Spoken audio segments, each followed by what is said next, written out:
Hello and welcome back to AP World History Modern. Today we're going to be on our second day on Unit 7.1, Shifting Power After 1900. Today we're going to be focusing in on Russia. So we're going to be looking at how the internal and external factors contributed to a change in Russia after 1900. In the previous video we did the Ottoman Empire to Turkey. All right, so specifically, we're going to be looking at the Russian Revolution. And just as a kind of a way to start things real quick, I like kind of just looking at this image. And just it's always good to recognize who the people are that we're going to be learning about, and can you recognize and can you figure them out.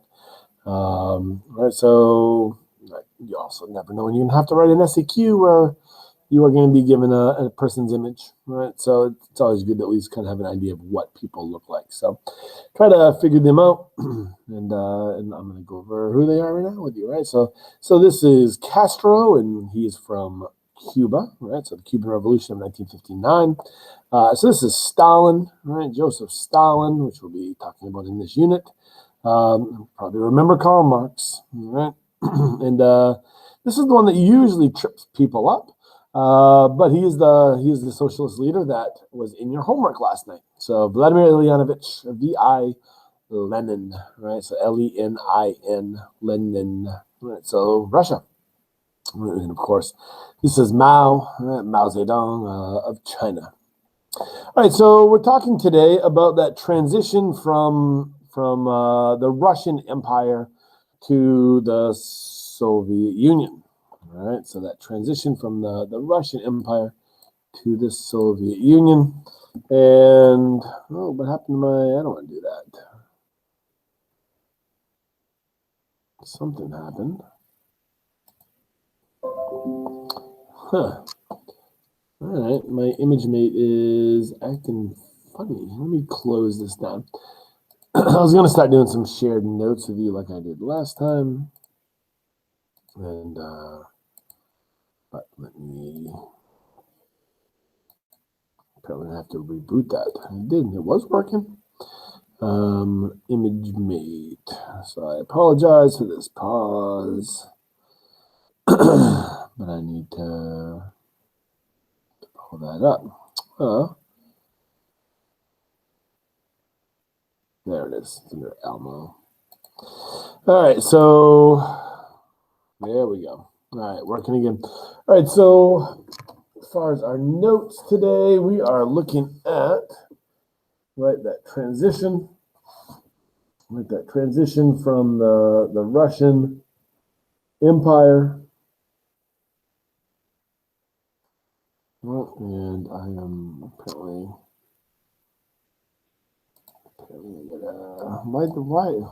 what happened here anyway? For some reason, when I make that bigger, it switches screens, and I think you lose sight of it. So I guess I'll just keep this here. All right, so the Russian Empire, and we're going to be transitioning this to the, eventually, the Soviet Union. And sometimes you'll see that referred to as the USSR. All right, so the Union of Soviet Socialist LIST Republics, REP.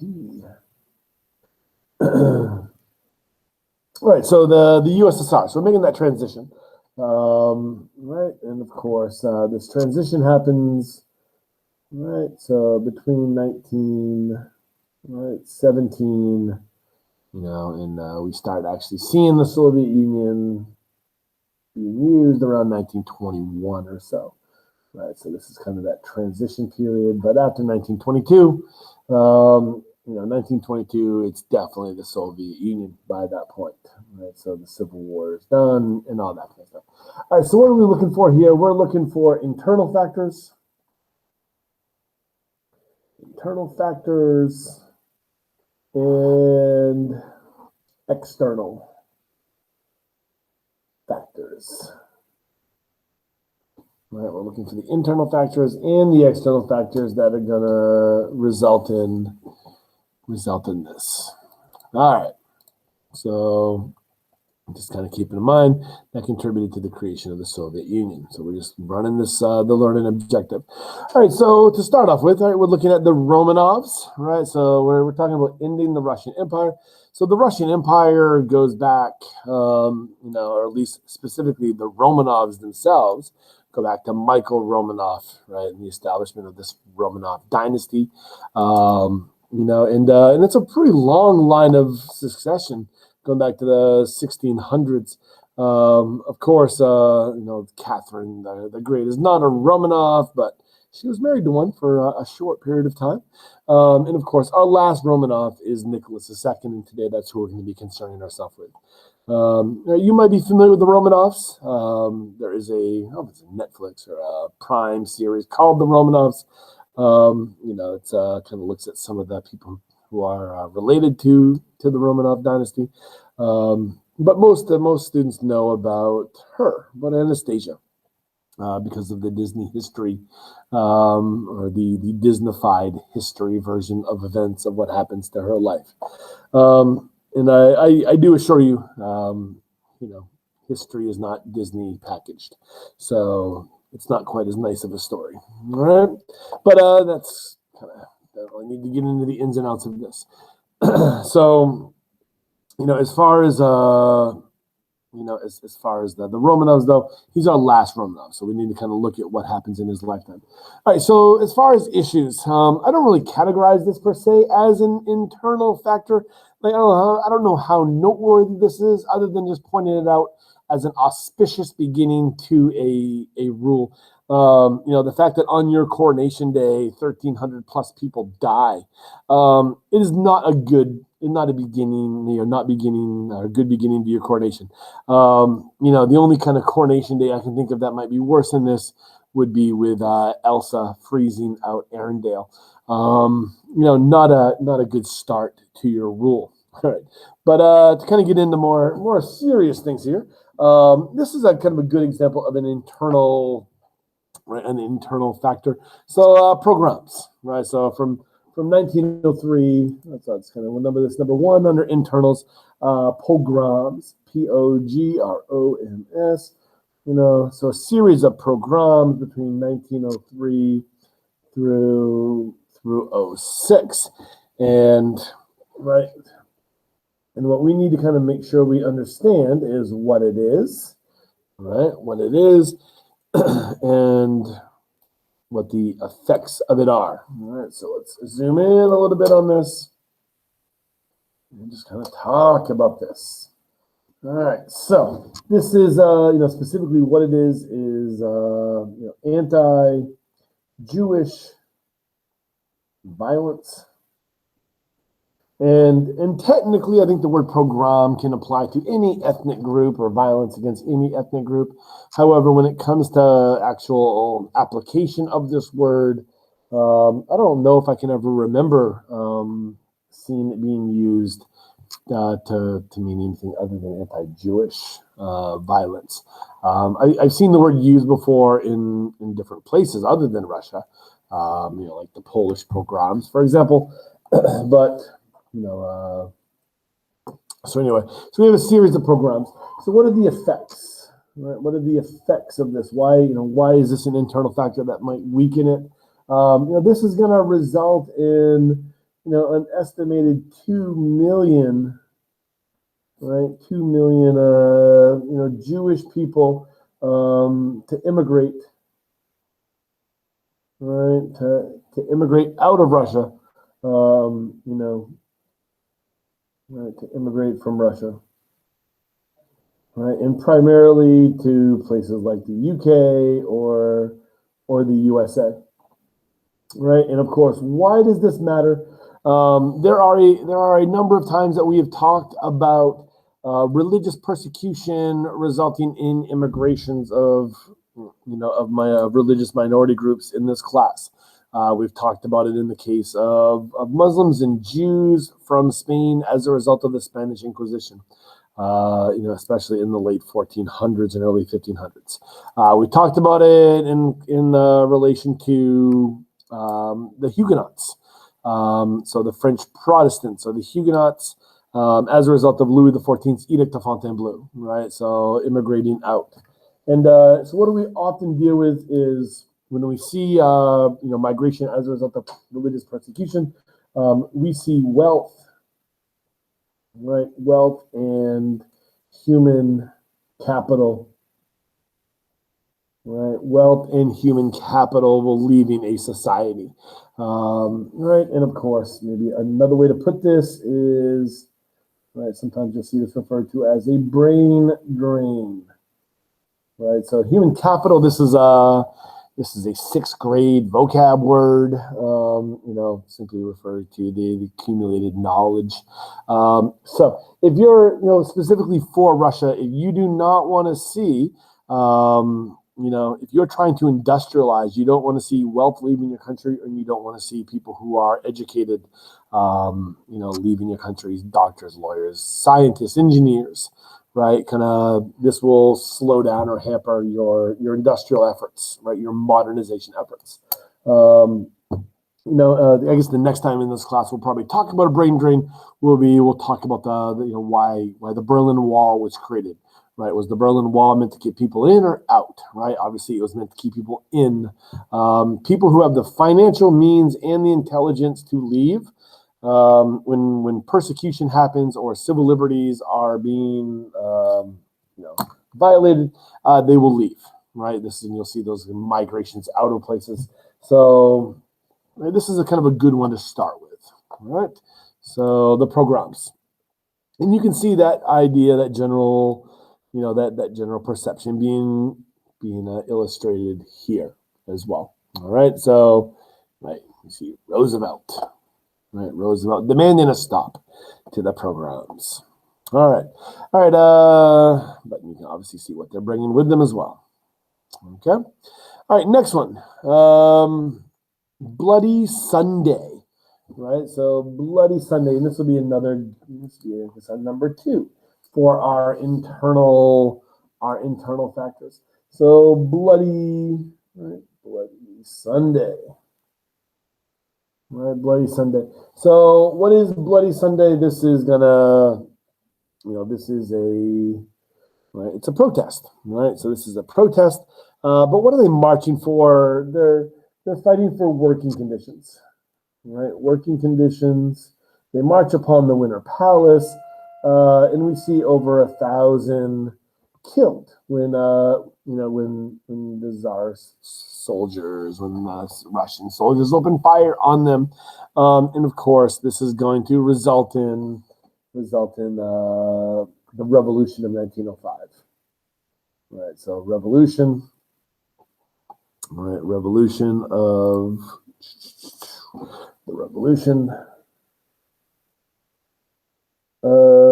1905. Okay, and the revolution of 1905. So Bloody Sunday, the massacre that happens there.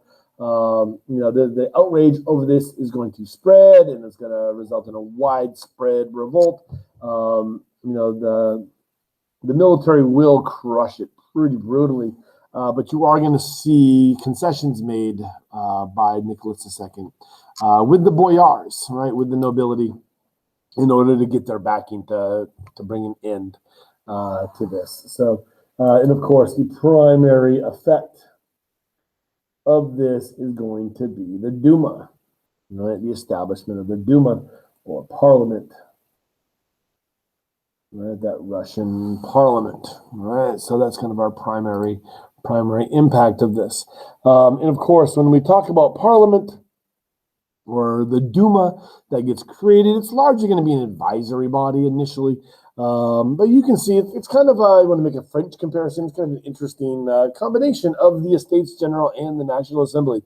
You do see, a lot of power tilted towards the nobility or the boyars, but you do see some representation by the different classes, right? So it's not all, it's not completely unequal, but it is pretty unequal, all right? You're also going to see a crackdown of dissidents or revolutionaries.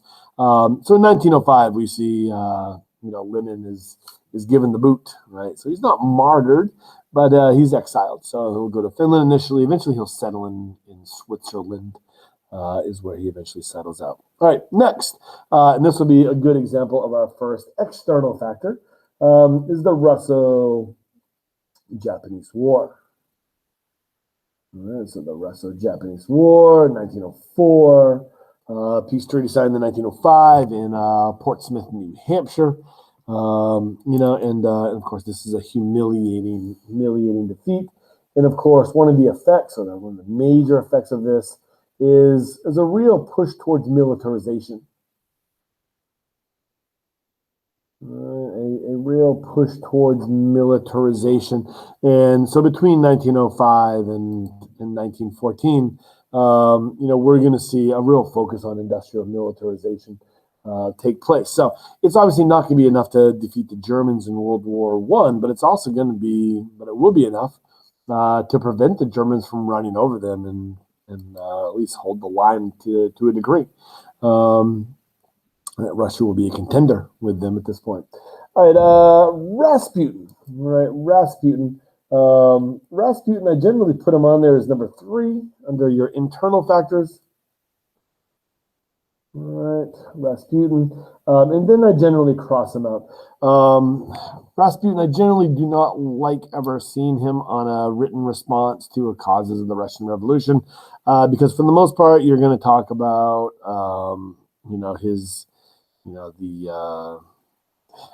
either his ability to heal, Alexei, the hemophilia connection, or you're going to talk about, his love interest, or you're going to talk about his apparently will to live, right?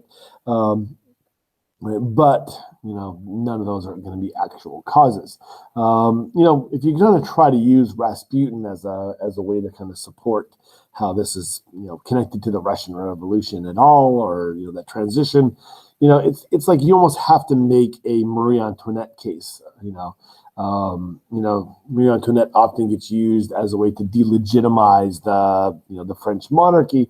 Rasputin, you could make an argument along those lines, that when Tsar Nicholas II was gone, the Tsarina invited him into the house, into the Winter Palace, and, the events that take place as a result of him being connected to the Tsarina, discredit the idea of the Tsar, right? So that's probably the strongest case you're going to get. Your best bet is to just ignore him, right? That's always the safest bet, but he is mesmerizing. All right, moving on. All right, so into the real stuff.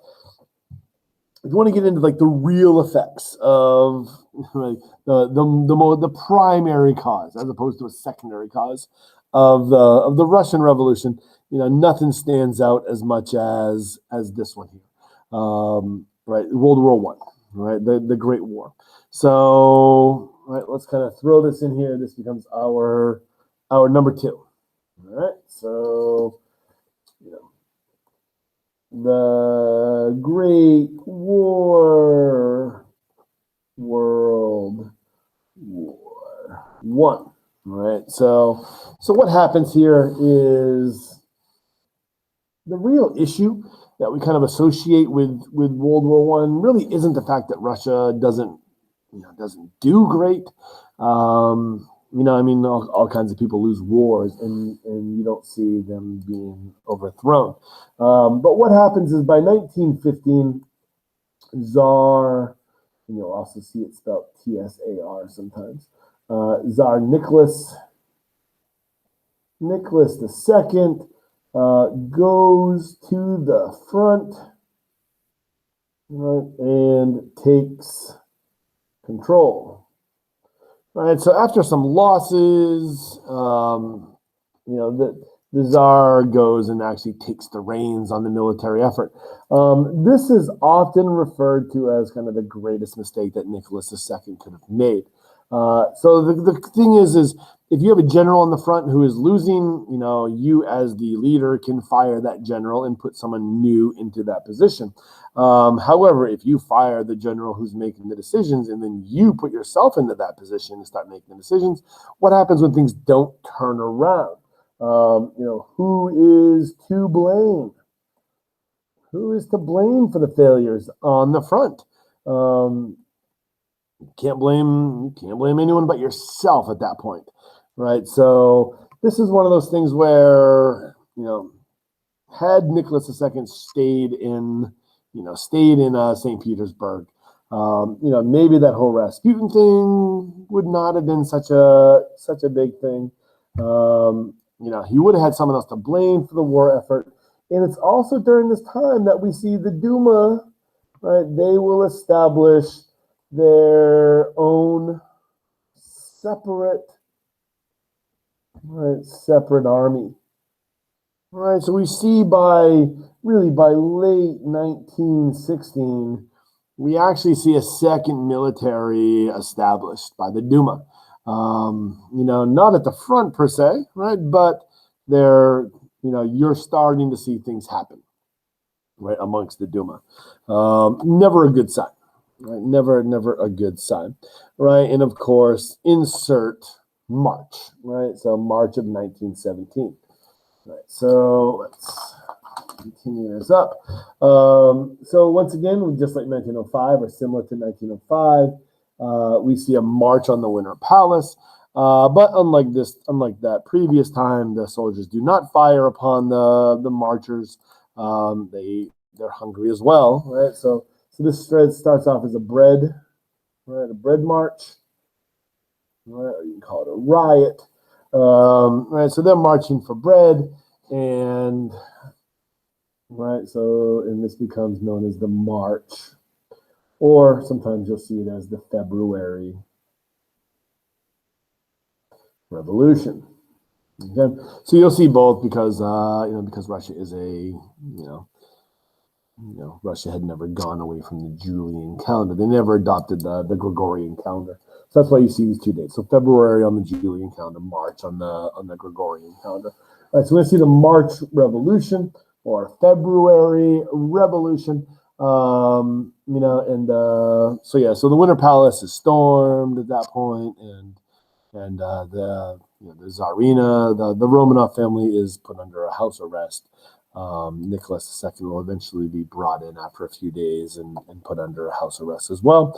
And this is going to result in the establishment of the provisional government, which is just the Duma. Right? So the Duma takes power at this point. And they were pretty well equipped to, so it takes a matter of about 3 days before things get under control. And what they don't do is they don't deal with any of the kind of underlying issues that kind of resulted in the turmoil to begin with, all right, or resulted in that march to begin with, right? So we're going to have a provisional government, right? The provisional government, right? So we see the establishment of the provisional government here, and of course, just kind of be aware what they don't, right? They do not. Right? They do not end the war. They don't deal with land issues. They do not deal with land issues, the food situation, and they do not get rid of the Bolsheviks. All right, so I guess this should become our number 5. Right, so our internal. Right, kind of internal issues continued. Right, so our internal issues continued is, so I guess that would put us at number 5. Right, our number 5 is Lenin arrives in April of 1917. And of course, he gives his very famous April thesis, right? And he makes basically a campaign promise So the Lenin story, remember he was exiled back in 1905. The German government kept track of radicals, right, throughout Europe. When the German government at this time hears about what's going on in Russia, the turmoil, the establishment of the provisional government, they go and they make Lenin a secret offer, right? So they put him on board his own train, and they just send him send them all the way to St. Petersburg, and then they supply him with money, right, so that he can agitate. From the German perspective, it's pretty intelligent. If you're at war with a country and you can sow unrest in that country, then that's going to help you, right? So it made sense from the German perspective to do this. So Lenin will show up and give his April thesis, and of course that is right. The April thesis. It's very simple and it's actually a long speech, but if you want to summarize it down to 3 words: peace, right, land, and bread.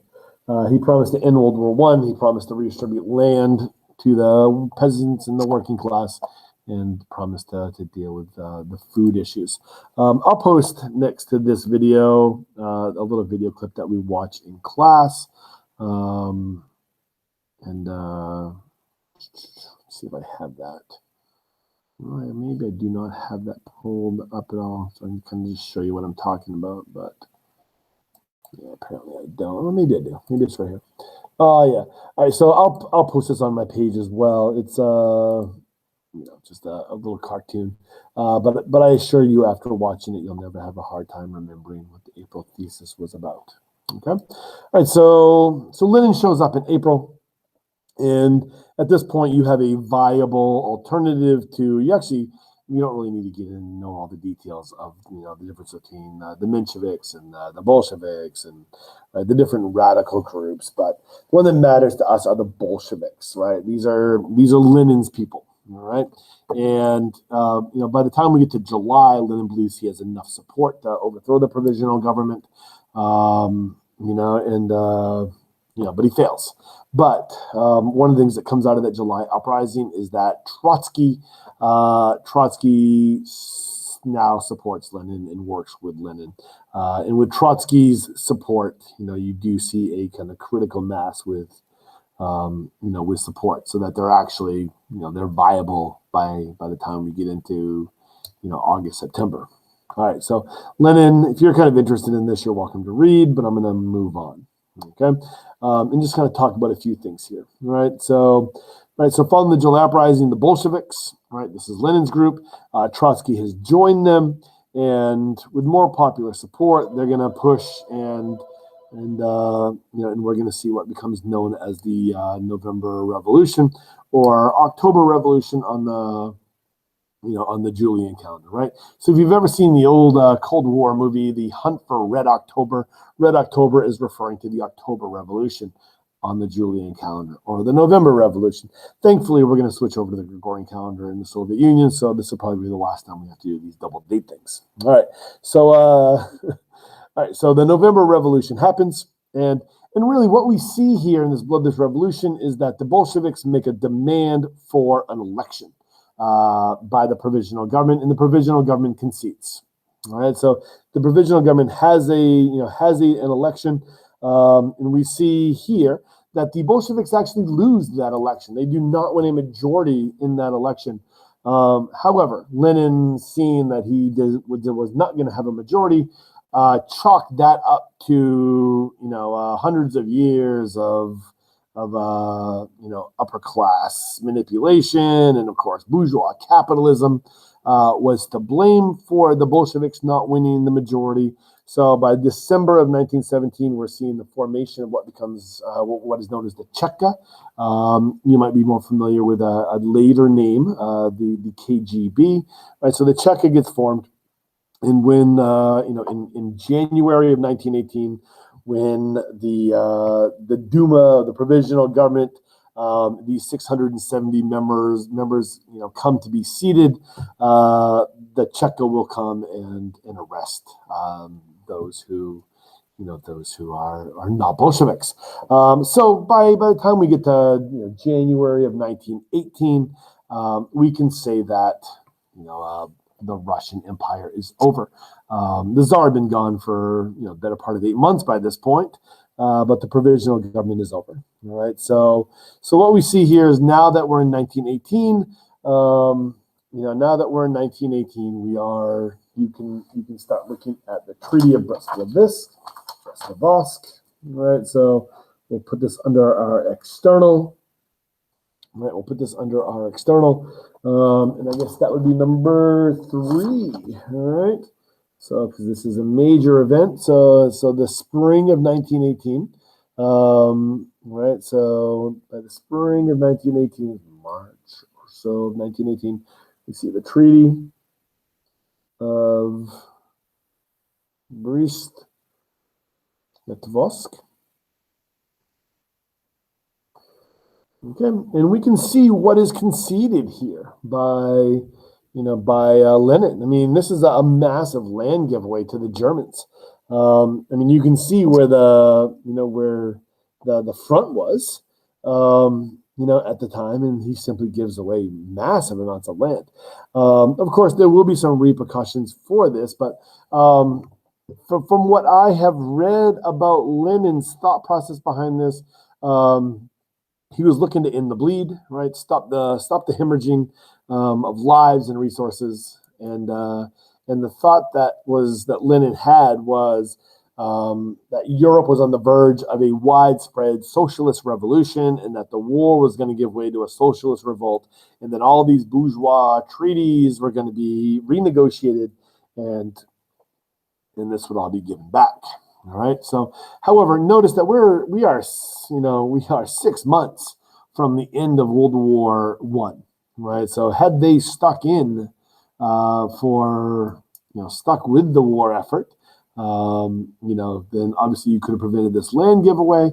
But also, if they had stuck with it and established some legitimacy as a government with the Allies, this probably would have prevented the Russian Civil War.